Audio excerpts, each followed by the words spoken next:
Alle jaren verdwijnt er een heel soort giftig materiaal in de natuur. Afkomstig van stukjes leert van visglien en netten. Het is giftig, het is verkeerd voor de mens. We weten niet welke schade het op het milieu heeft, maar het is niet goed voor het milieu. Dus het is het past niet meer in deze tijd om ook met lood te vissen. Dat wil noemen Jochen. Viske je nooit maar leert. Ik viske nog maar leert, ja.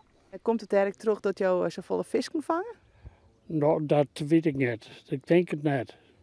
Want als we hetzelfde gewicht gewoon hoormateriaal eronder krijgen, dan kun je eigenlijk goed visken. Dus je vindt het net erg dat er straks net meer leert visken maar weer? Nou, in Saffieren, dan hoop ik dat ze dus worstels spelen, maar dat we dus dobbers heel fijn afstellen kunnen, krijgen ze nou ook met leerdwang kunnen. De viskers mij nou nog 10 jaar met leert visken, daarna moeten ze op zoek naar een alternatief.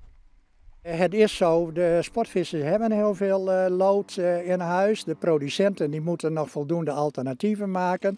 Maar wat vooral belangrijk is, er moet een cultuurverandering plaatsvinden, een gedragsverandering onder de sportvissers.